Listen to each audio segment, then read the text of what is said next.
Hi, it's Len. Welcome to the Kindle Chronicles.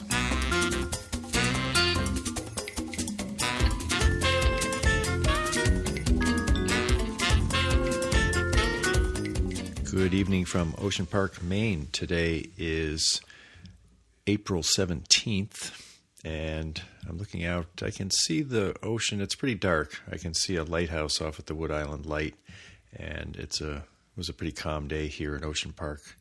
And we took a walk on the beach with my daughter and my grandson down about 2 miles down the beach, down east, I guess it would be, toward Portland. That's also the direction toward Cape Elizabeth, where my guest, David Burleigh, grew up. He's now in Cleveland, and he's going to tell us about OverDrive.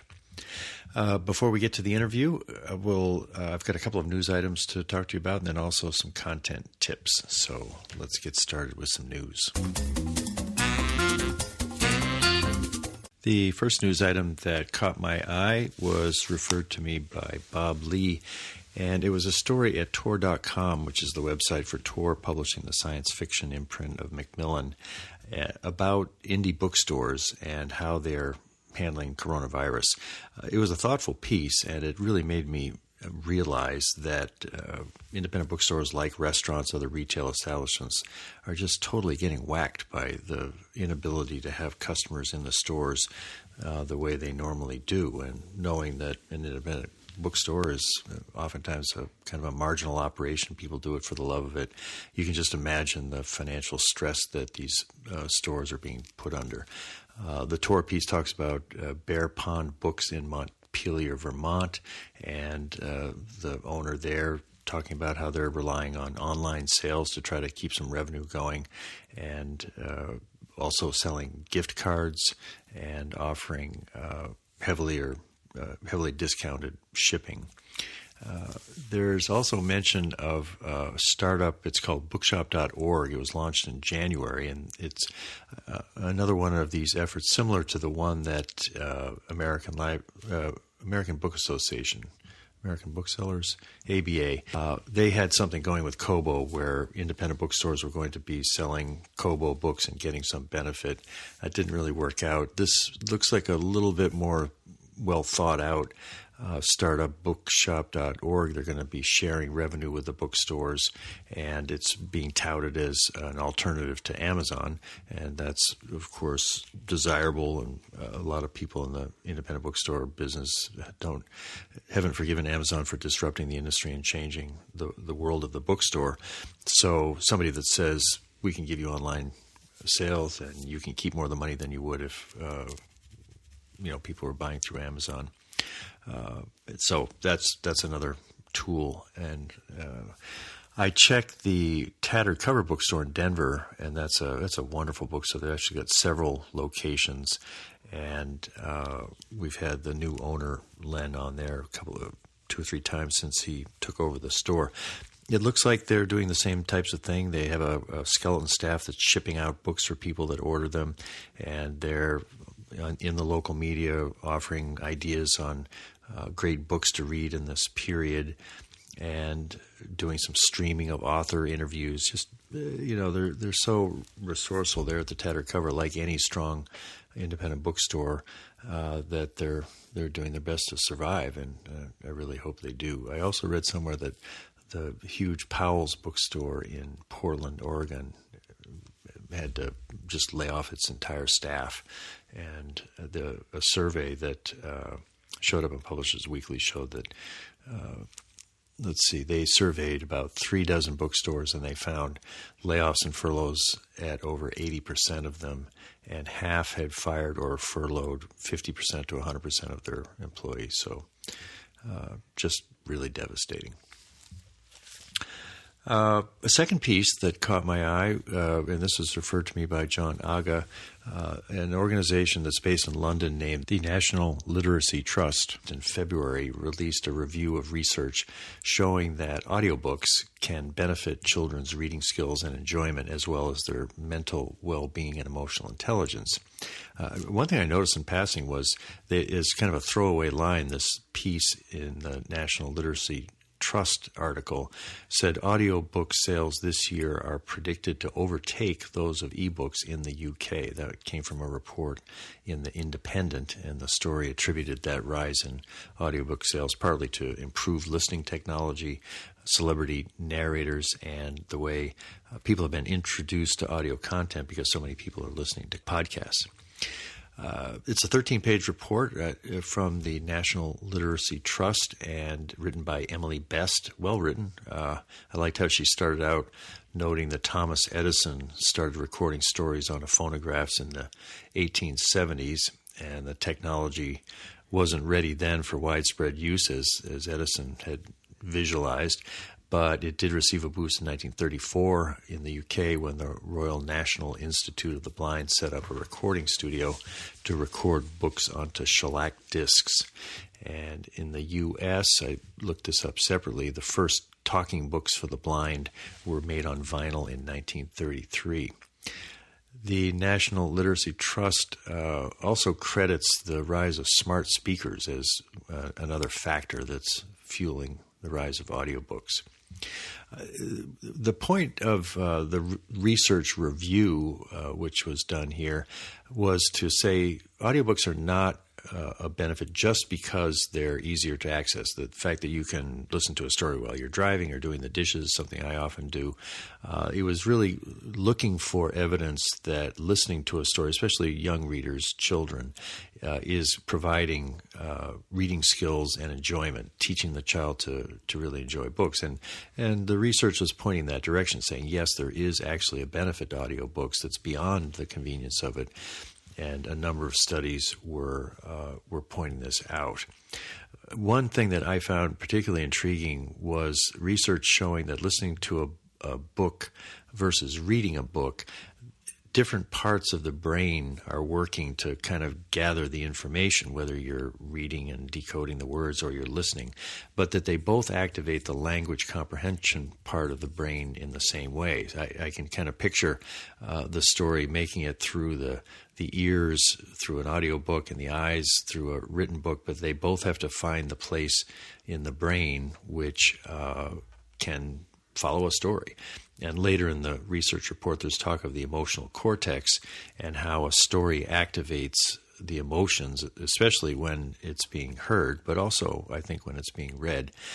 And so you've got kind of two ways for a good story to engage a young reader and draw him or her into the pleasure of reading, and also to actually start understanding how words work and comprehension and the things like that are just essential to reading. Now, so there's some parity there. You can hear a story or read a story, but beyond that, the audiobook research is showing that it helps a child to understand the emotional pitch of a story, and also, of course, with the pronunciation of words. That makes a lot of sense. One research report, which was included in the overview, measured the emotional impact of audiobooks compared with films. This is a study in 2018. And what was interesting is that the kids that were in this study reported that the video was more engaging. They were watching a video of a book and then listening to it on audiobook. But they were taking data from the children for heart rate and for body temperature, and both the heart rate and the body temperature showed that they were in fact more engaged when they were listening to the audiobook than when they were watching something on video. And this was counter to their own sense of which one was more engaging. That was intriguing to me. There were some drawbacks that were pointed out when a child, or really any of us, is listening to an audiobook. You can't sort of stop and reread that last sentence so easily. There are controls for going back 30 seconds, 15 seconds, and you can also change the speed. But I think it is obvious that it's not, you don't have as much control over the story with an audiobook as you do if you're reading it.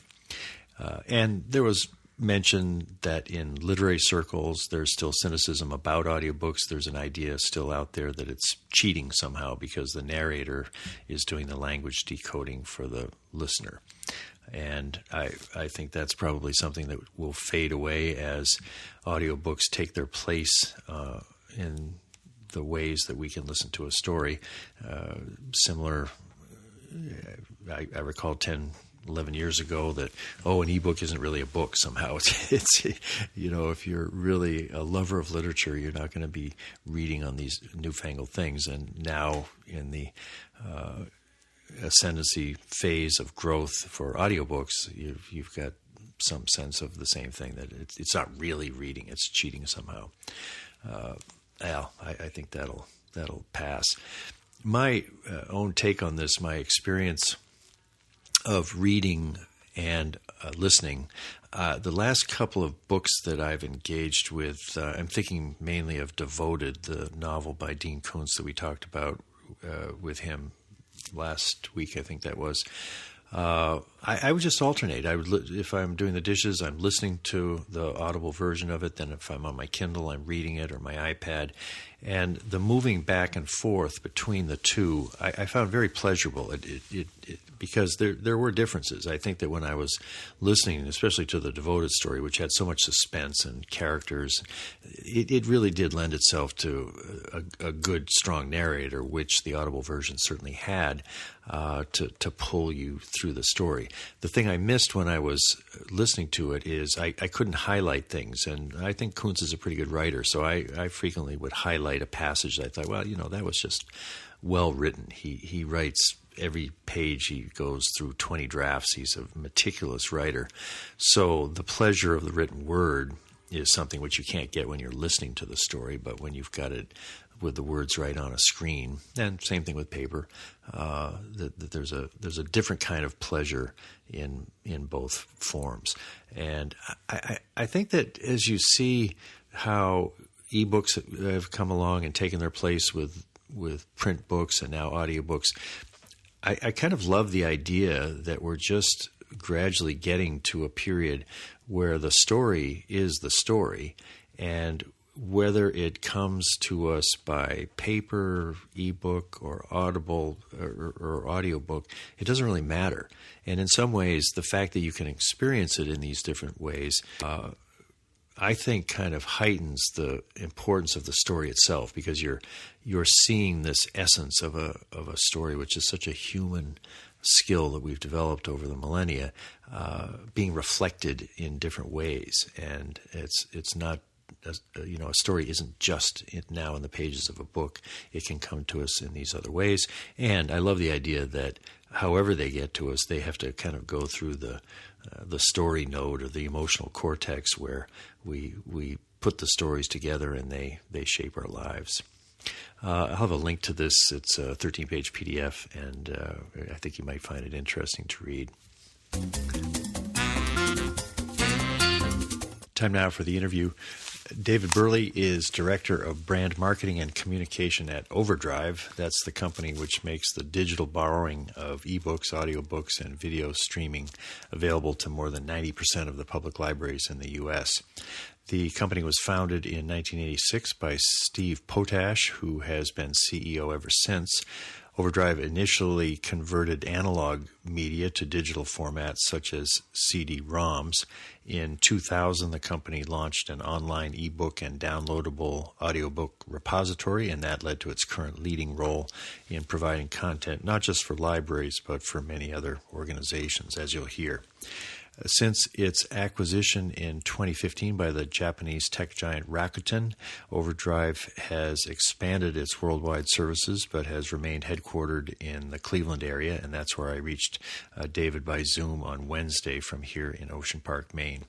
As I said, it turns out he grew up just down the coast in Cape Elizabeth, and he said his father had been in the Portland, Maine Symphony Orchestra and had played, he remembers as a boy, accompanying his father when there's a wonderful old building called the Temple here in Ocean Park, a soaring wooden structure, and apparently his dad had performed there. It's just a few blocks from where I am here at the cottage, so that was the Small World department. David joined OverDrive in 2006. I've interviewed him several times over the years for updates on the company's steady growth and innovation on behalf of readers. Since most of us have more time these days for reading and listening to books as well as watching video, I was glad David was able to join us and let us know what OverDrive is up to in the midst of the pandemic. I began by asking him to describe where he is working these days. I appreciate being with you, Len, again. So thank you for having us on and having me here to talk about libraries and ebooks. I've been hunkering down at my home outside of Cleveland in Ohio, and we were one of the first states to sort of implement some of these stay-at-home orders. So it's been, I think we're looking at about a month now. So we've been at home and schools have been closed about the same time. So there's 5 of us in our home. And, what ages? A little tight. My boys, all 3 boys, are 8th grade and up. One in college. Oh. So, and my wife is here, and our new dog. So it's been very cozy for the last month. The family dynamics get put into great relief in a situation like this, I'm finding. That's so true. So true. You learn a lot about yourself and your family members, and obviously it's, you take the good with the bad, and we'd all rather be out and active and stuff like that, but we're having a lot of fun and spending a lot of quality time as well. So that's certainly maybe some of the silver lining that's come out of this. Exactly. Well, now I know that OverDrive was founded in Cleveland, and it's been the headquarters throughout. How many folks do you have there, and what has this done to just have you had to lay off anybody, or is everybody working from home? And what's the overall situation for OverDrive? We have over 300 people at OverDrive. We've grown significantly over the last several years, and since we first started talking several years ago, we continue to grow every year with circulation, with ebooks and audiobooks for public libraries. We're serving schools. We're serving corporate libraries and academic libraries. We serve every branch of the U.S. military and other hospitals and prisons, other churches, others that have a need to provide copyrighted material for their employees, students, members, patrons, anybody who they want to sort of provide this library service to. And so, no, we have not had to lay anyone off or furlough anyone. Great. In fact, we're busier than we've ever been, really. The growth and demand for ebooks from the public library has just really exploded, as you would guess, over the last month or so. We've seen, almost double demand in terms of circulation, new users, installs of our Libby reading app, in which you can send to Kindle, of course. And so all these data points we're getting every day, just looking at the explosion, since many libraries are closed, that they're doing a great job still serving their communities with ebooks and audiobooks from the library. And I thought that I'd read that you were able to work out some deals with publishers to make content available in this environment on less cost to the libraries or more ease of use to the patrons. What kinds of things have you done specifically in response to the coronavirus? Yeah, both. It's it's a big tip of the hat to the publishers who really stepped up and made many of their catalogs available at low cost or no cost, with either simultaneous use or other sort of more flexible terms, so that there was more content available through the library to the communities. So, they've done a great job in really stepping up to make their catalogs available. And so when you go to the library through Libby, ideally, or through the website, you should be able to see anything pretty much that you're looking for, and you'll see a lot more of it available, even now with all this demand. You've got your platform can handle ebooks, audiobooks, video streaming.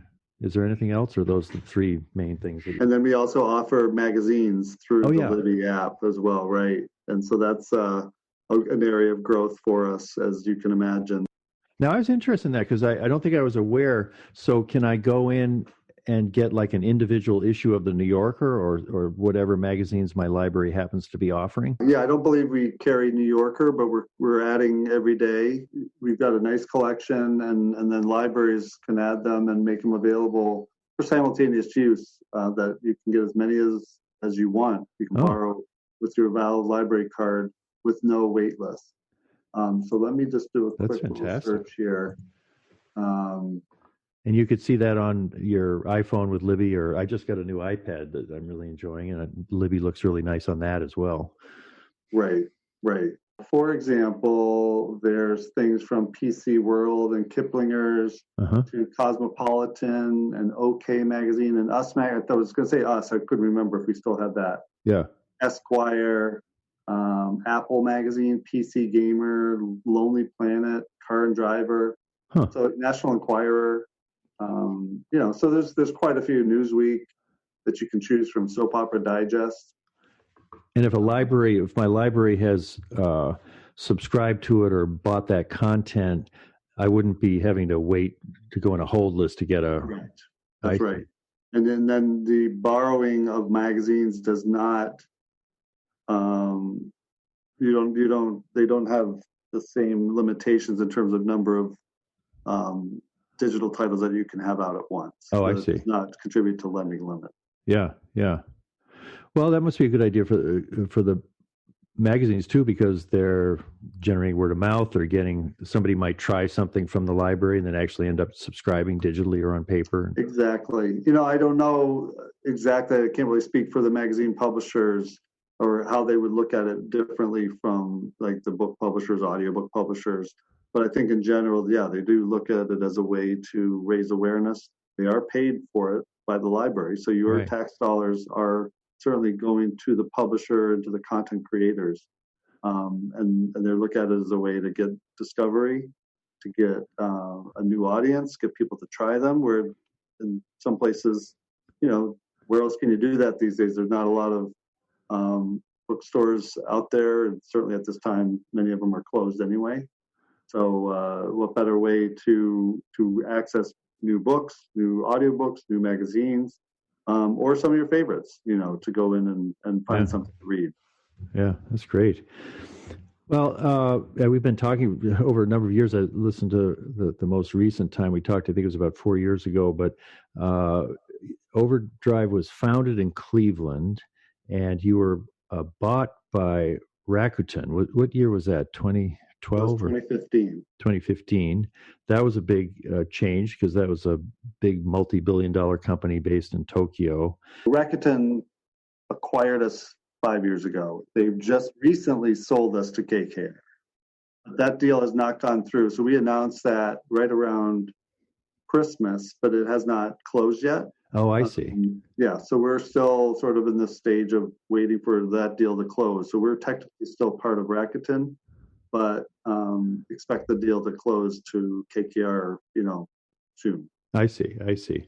Well, I was curious about sort of big picture. If you think back over the last 5 years, to go from kind of an independent startup based in Cleveland to being part of a much bigger company, and you described at the time that there were a lot of resources. You had like a sister company was Kobo and all these different things as part of the Rakuten family.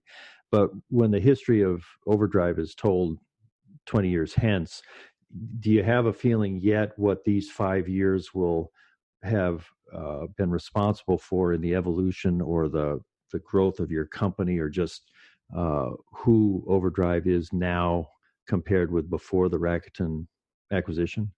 Yeah, that's a good question. Certainly, probably a little more time will need to elapse before we have a real view of how history will look at this. But generally, it was exactly what we expected. It was access to a global company with lots of resources, helped open doors into new markets, helped open doors to new publishing relationships. As the leading platform for libraries and schools in North America, we serve close to 90% of all public libraries. We're leveraging that strength and experience and technology knowledge to go into new markets. And we've, over the last 5 years since we've spoken, and the we've spoken since 5 years ago, but over the last 5 years, we've started new library lending platforms in Germany, China, Japan. We're growing, I think, in Austria. I think we're in the whole country of Sweden, Finland. I just had a call yesterday, in fact, with our partners down in Colombia in South America. So we really have expanded. I think we're up to like 70 countries. Many of those may have a single sort of international school or a smaller library, but probably half of them we do have a strong presence in their public library system or their public school system or academic library system. So the relationship with Rakuten and the opportunities that afforded us by having access to a lot of their resources and technology, and they're making big pushes in AI, for example. We really benefit quite a bit. And then going forward, we're very excited to be joining a U.S.-based equity firm that supports our mission-based strategy of working closely with libraries and schools and helping us continue to build a world enlightened by reading. And that's been our mantra the last several years, and this does nothing to change that. Yeah, I like that. A world enlightened by reading. Yeah, we're proud of that. Did you come up with that, or did Steve Potash come up with that? I think it was a joint effort a few years ago, but that's really what we're all about. I mean, it's sort of sounds a little cliche, but it really is at our core. And we are, I don't know if I've told you this too, we are a certified B Corp, which means we are audited every year. We're part of this global movement of a couple of thousand companies that have passed all the standards through transparency, financial transparency, environmental, employee relations, to say, we are a certified B Corp. And so there you can go to, I think it's B Corp, bcorporation.net or something like that. You can learn more about exactly. So it's kind of honoring or confirming your social responsibility, values, general corporate culture. Exactly. Huh. Yep. Ben & Jerry's is one. Patagonia, Etsy. You'll see a lot of names that you've heard of that also are part of this movement, and invest quite a few resources to make sure you can still live up to the standards that are set by this group.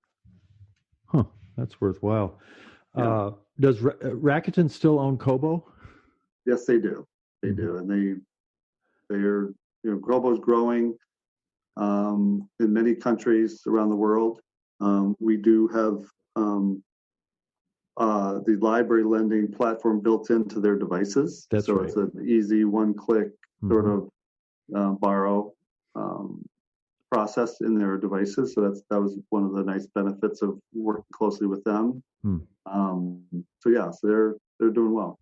Am I right that the Kindle integration with OverDrive, is that still limited to the U.S. as opposed to other countries? It is, yes. We are the only library services provider that does have that integration. So built into the website or into Libby, you can send to Kindle. Yeah, it's just so easy. It's just I love. Yeah. It's just like 2 clicks and you move from your library offering to it's right on your Kindle. Exactly. I think that you've expressed the desire to expand that overseas. Is that a limitation of overseas publishers or Amazon, or what would have to happen before you'd be able to offer that Kindle? Yeah, you need to work closely with Amazon to make it work, and it's certainly their call to make it happen. And so we're certainly open to it, and certainly always on the table as far as we're concerned. Yeah. Now, the other thing that I was surprised, and I want to talk about the Macmillan situation, but in covering the Macmillan situation and talking with Bradley Metrock, who had this embargo of Macmillan employees attending Digital Book World, and, good for him. He stood up with the ALA and all. And so I'm there saying, yeah, boy, Macmillan, they're messing with the libraries. And then Amazon Publishing, which, I'm a huge fan of all that Amazon Publishing does. because they price ebooks so reasonably, and I think they've just, especially in translations, they've done a great job. But I was sort of amazed to find out that they don't make their books available under any terms to libraries, never mind a 2-month embargo like Macmillan got into hot water with. And I reached out to the publicity people at Amazon Publishing, have a good relationship with them, saying I'd like to talk to somebody about this. And they kind of gently said, we don't want to talk about it. So I'm going to press on it. I think it's an issue. I'm obviously kind of a Amazon pro show here, but unless I learn something that I don't know now, this just doesn't seem right to me, that Amazon, which has been all about making books available through digital form, would not be helping libraries to stay current. But, and I know you can't speak for Amazon Publishing, but from where you sit in the ecosystem, can you say anything about the difference between Amazon Publishing's stance toward the libraries compared with the Big Five and everybody else? Well, I mean, the Big Five are available, so I think you hit it on the head that they have not made their books, ebooks available to libraries for library lending. So, yeah, it is something that's certainly on our radar. The ALA, who has convened, in the face of the Macmillan embargo over the last 6-8 months now, have reconvened sort of groups to be really looking at the issue and to put some organization and structure behind sort of presenting to the publishers and to Amazon sort of all the reasons why it's not good.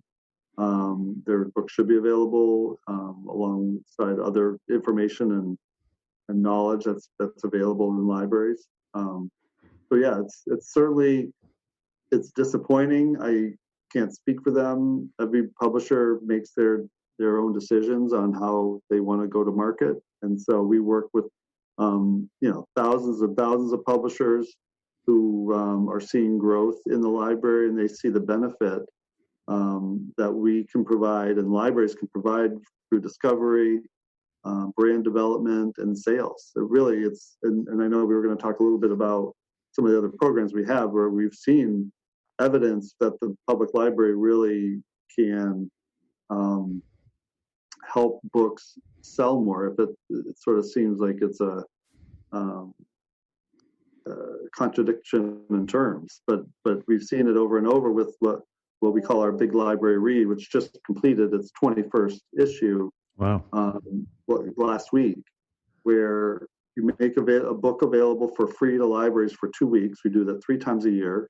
We've done it now 6 or 7 years, and every time we've studied it, we've seen an increase in sales at the end of the 2-week period. During the period, and then after that, it sort of goes against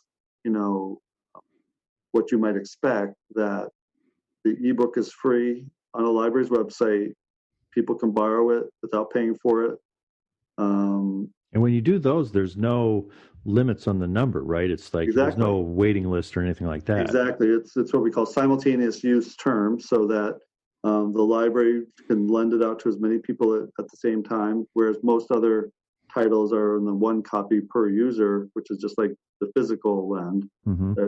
That if the library's 1 copy, only 1 person can use it at a time. The Big Library Read makes the titles available in simultaneous use. And so even in spite of that, it's really the exposure that the book is getting, the social media mentions, the discussion boards, the millions of impressions on the library's websites and in Libby that people are visiting and they're searching, and they may have come across it when they were looking for something else, or they may have been looking for that book. They may not even have a library card, and so they saw it, and that's the best advertising there is. It's exposure, it's discussion, and then we inevitably and invariably see sales increase for all of these titles over, like I said, through the period of the program, also for a long tail afterward. It's really pretty amazing. Well, we had this conversation in the past too, that it's certainly understandable why the libraries would be offering this benefit to publishers to create discovery. And I think that a number of years back, you had some data that backed this up, and now you've got some new data with the Big Library Read. I noticed that when John Sargent was talking about the change that they put into effect back in November, where they were going to say one copy goes to a library, big or small, when the book is released, and then 2 months goes by before they can buy a second one. And there's a quote he had in his letter, and he referred to growing fears that library lending was cannibalizing sales.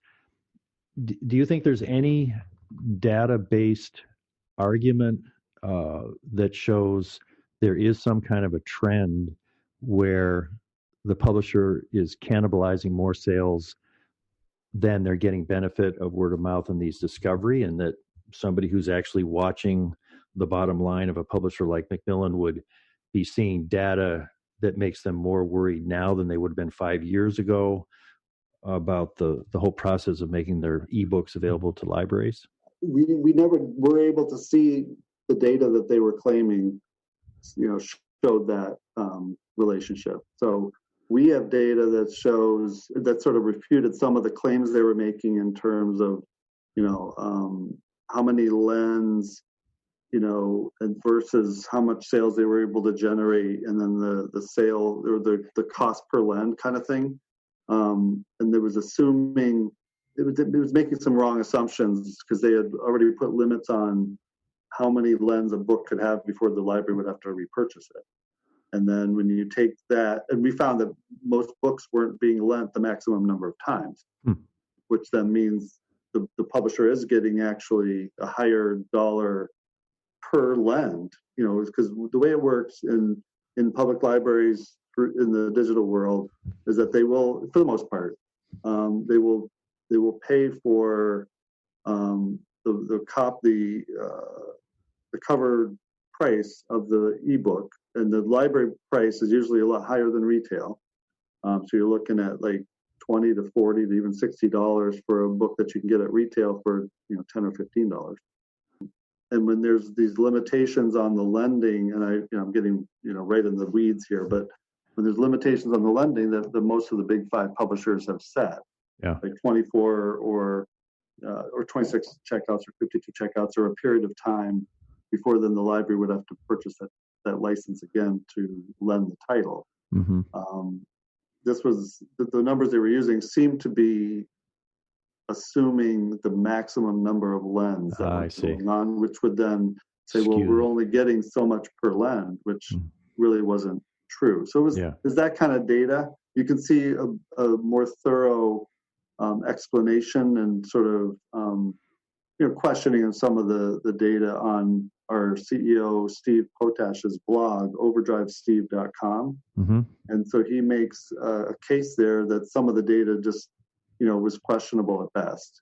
And so we can't, again, every publisher is going to make their own decisions. We support them. We hope we can provide some help to them as they're sort of navigating these waters. And it is a trying time for them to figure out what is the right balance to get the exposure, to make their books available, to generate sales, to support their business. And that's a fair, absolutely important goal that they all have. So we're hoping that we can play a role in helping educate, the publishers that are out there. We've started a nonprofit organization called Panorama Project, panoramaproject.org, that is a cross-industry organization that is designed to study this very issue. What is the value that libraries do add to the publishing ecosystem? And it's made up of representatives from different publishing groups, the ALA, some publishers, some other distributors. I mean, we're trying to get everyone's input on it. And we're looking now, and there's been a few studies that they've commissioned, and you can see those right on the website. And also, we just announced and just started the process to do an immersive reading study to see what other factors are out there that are impacting reading. No one's really ever looked at that. No one's ever looked at really what is the value of libraries in general. But then for this particular study, it's what is the impact of all these new streaming services and video games and how people are using their free time versus reading. So it's not the library. The library really is the publisher's best friend. They're the best ally they could ask for because they're providing their books for discovery, and they're doing author events, and they're doing all kinds of merchandising and point of sale equivalent sort of promotion in the library and digitally on the library's website. So we have made it easy for libraries to really curate lists, to promote titles, to have themes, and again, to support them through these big digital book clubs. The Big Library Read is a global digital book club. 20,000 libraries are doing it at the same time around the world. Hundreds of libraries, if not thousands of libraries that we work with, are doing local digital book clubs, or regional or statewide that we supported, because you can really leverage the power of digital by making a book available for as many people that want it at the same time, whether it's sort of so many copies or it's the simultaneous use model that depends on the publisher. But these are the ways that libraries are really contributing to the publishing ecosystem and really helping to continue and advocate for readers and for reading. And so in that sense, the Panorama Project is an important group that is trying to quantify it, trying to articulate some of the value in the business terms, but you see evidence of it every day. And it's, that's what we're here for, is to help really spread the good word of the library. Well, it became a very public standoff, really, and your CEO, Steve Potash, was outspoken. I saw him quoted in Slate and elsewhere. It looked like he had a fair amount of passion in speaking out on behalf of the libraries on this. I thought that the ALA was smart, because rather than try to get readers on board with, as you say, the in the weeds mechanics of this, they used that word embargo and said, they're doing a 2-month embargo, and the Los Angeles Library gets one book just like a library in Vermont. They presented it in a way that I think it generated hundreds of thousands of petition signatures online. Yep. Do you think that Macmillan and Sargent changed their mind? He had a pretty graceful letter, I thought, saying, look, in this kind of a crisis, it's a time to not get into fights. But they basically abandoned this policy. And what role do you think the motivating the public by the libraries played in their decision to back off? I think it probably played a role. Again, I can't speak for the publisher in the long run, but I think the opposition to the policy was loud and clear. Yeah. As you said, on the eBooks for All campaign website, which was started by the American Library Association, got over 250,000 signatures. And that was, that's not a drop in the bucket. That's a lot of people who really support their library. More people, there's more, and I probably said this before, and you probably, even said it yourself, there's more libraries in the country than, I think, McDonald's, and more visits to the libraries than, like movie theaters and sporting events combined. And so, people really support libraries, and they should. They've been around for more than 100 years, in many cases much more. About 50 to 60%, I guess it's the 60% of the population has a library card. So that's, it's certainly valued.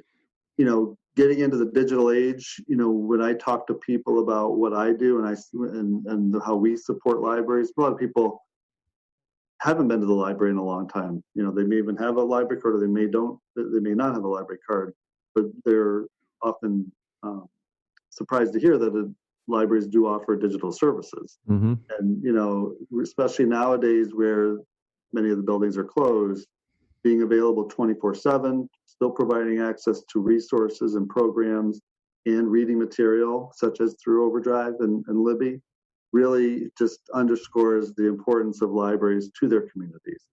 And I think, championing their cause in the face of this embargo really shows, the power of the library from coast to coast, and really just shows how important they are as a business partner and as an important channel in the publishing ecosystem too. So I assume that was contributing to the decision. But again, like I said, there's still misinformation out there and some, I think, wrong or erroneous assumptions that are going on that we're continuing to work to help correct and to help really validate and quantify the value that libraries do bring to the publishing system. That Libby app is, I don't know how many iterations you've been through. I think when we talked last, it was just out in beta, but it just seems frictionless to get to the book and be able to read it on the Kindle.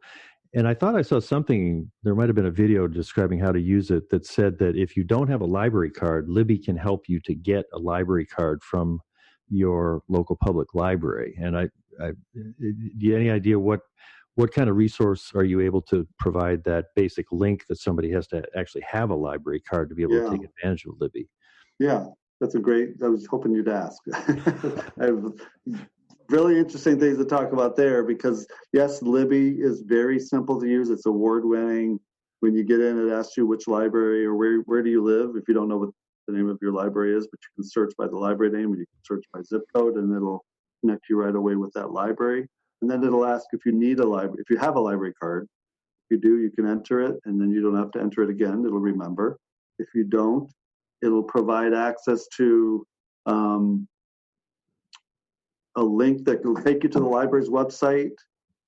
Or, many libraries do offer a process to get a library card online. So they've made it very simple to get the full library card online. Some libraries don't offer it, or some that even do have also supplemented it with something we call the instant digital card. Oh. And so now we're in about 100 libraries around the country, and we've added about 140,000 instant digital cards just in the last 6 weeks. Wow. So with all that's going on, the libraries are closed. Libby makes it very easy to get access to the digital collection. It's called a digital card, so it's only good for the digital collection for ebooks and audiobooks and the magazines if the library has those as well.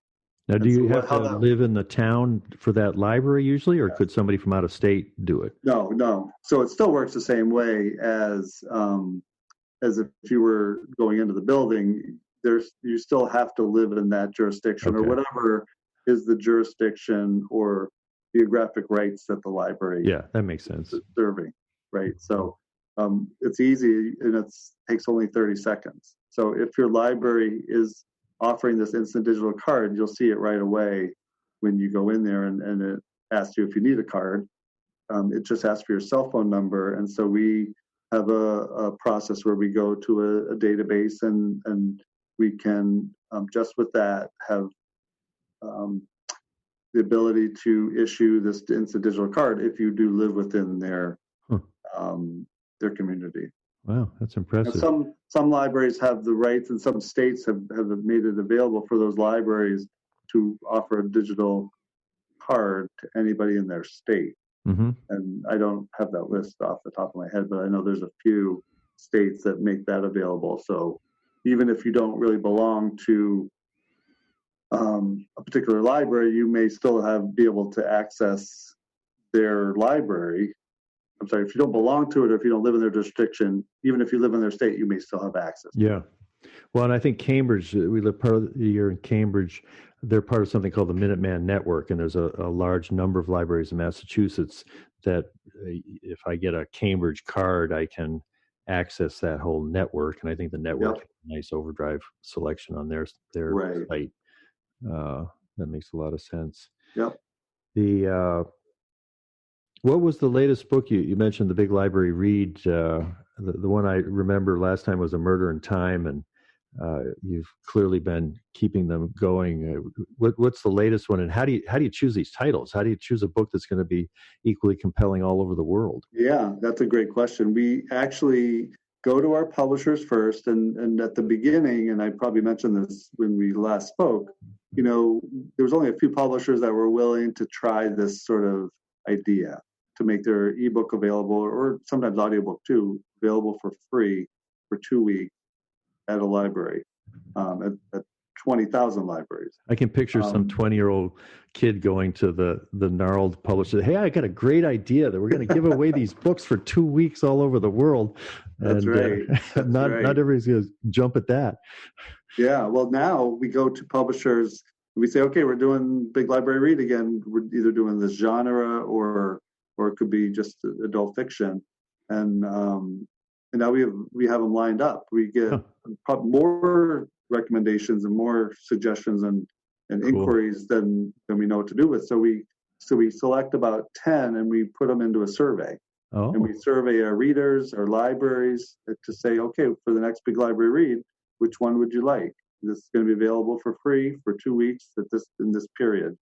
So this last one we just completed was Funny, You Don't Look Autistic by Michael McCreary. Yeah. If you've seen some of our most circulated and most downloaded lists, that would be number one because it was a Big Library Read. And so it was available, and it's right there on the front door of Libby or on the library's website.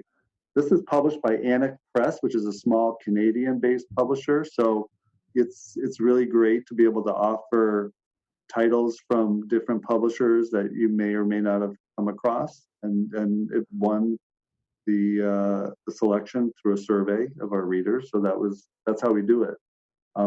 That's a great book. I saw it at the Denver library. It popped up, and it's a comedian who is autistic, and right. it's his memoir. It's really gripping with a lot of good information as well. Yeah. Any idea? So has that been out to like hundreds of thousands of people because of the program, or what's the scale when you put a book like that out there? Yeah, it just ended, so it had its 2-week run, and in fact, for this one, we expanded it to 3 weeks because of the shelter at home orders. So the publisher agreed to allow for 3 weeks this time. We just completed the 3 weeks, and just like the other ones, it had similar stats where it was millions of impressions, hundreds of thousands of checkouts, a very active social media environment and social and discussion board.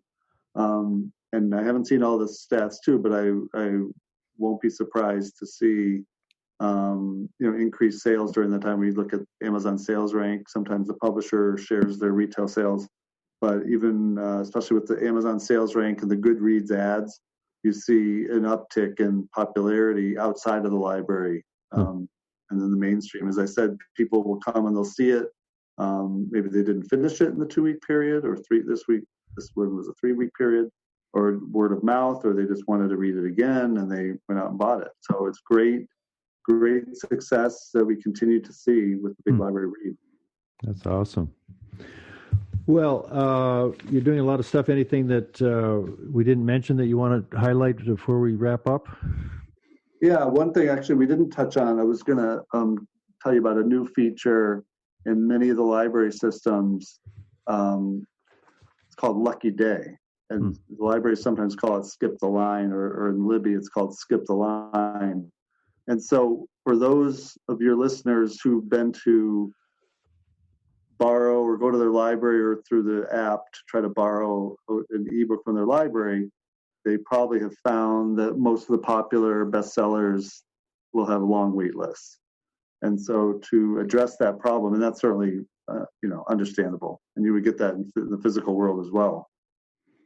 So we had an idea, and I think actually it probably came from a librarian who wanted to do the same thing as they do in the branches, where you walk in the front door of a branch and they might have a book or a table full of new releases that have just been returned.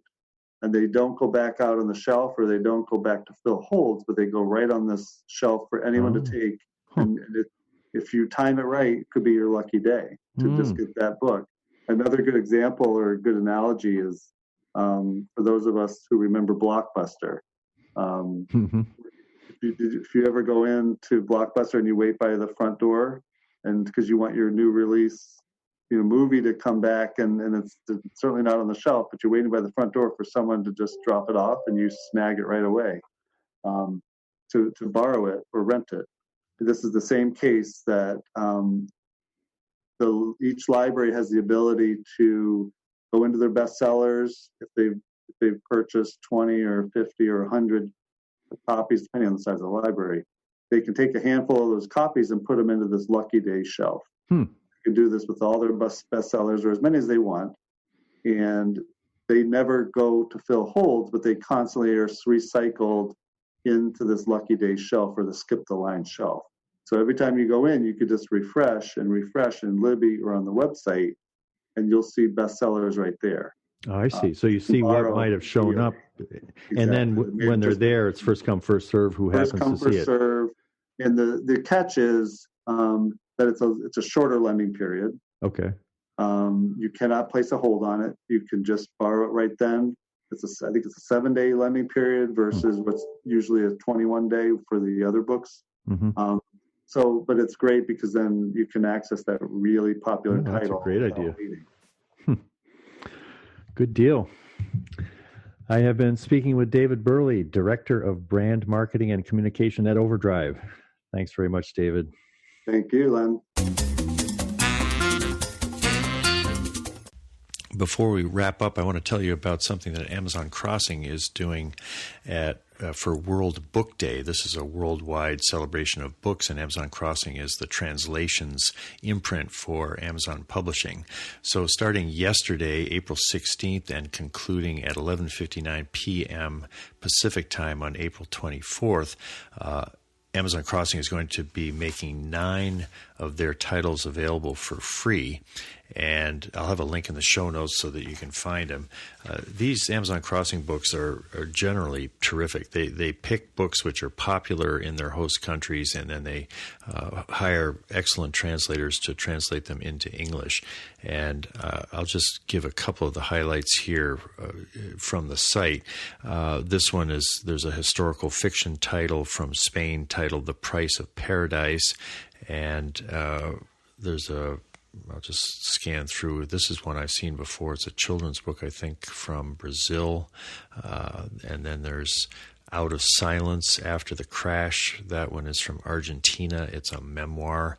Eduardo makes the case for love being the most enduring aspect of our lives, which binds us all together. If you want to be inspired and lifted up, then this is a must-read. So, these are popular books. They're high-quality books, but they're not, things which are going to be taught in literature classes in sort of the literary genre.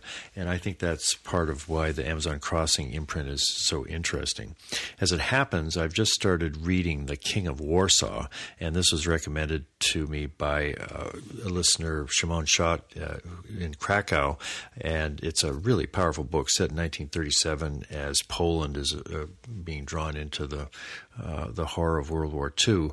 And I'm going to have an opportunity to interview the author. I've been in touch with the Amazon Crossing folks, and I got some help from Shimon on how to pronounce his name, and I'm going to give it a try here. It's Szczepan Twardo, it's something like that. And but he's a heck of a writer, and I guess a real literary star in Poland. And we'll have a chance to talk to him the next couple of weeks. Another book that I came across, I'll have a link to, is 12 Rules for Life and Antidote to Chaos by Jordan B. Peterson. This was highlighted on the Denver Public Library site, which I was exploring in order to talk to David about OverDrive. Really powerful, original take of ways to navigate chaos and order. And I've read the first couple of chapters with it, and I think it's going to be very enjoyable.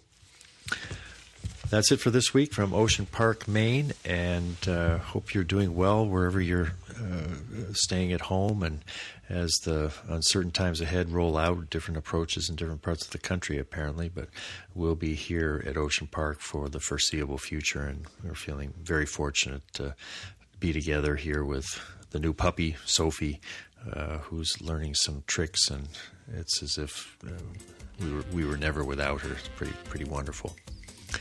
Take care.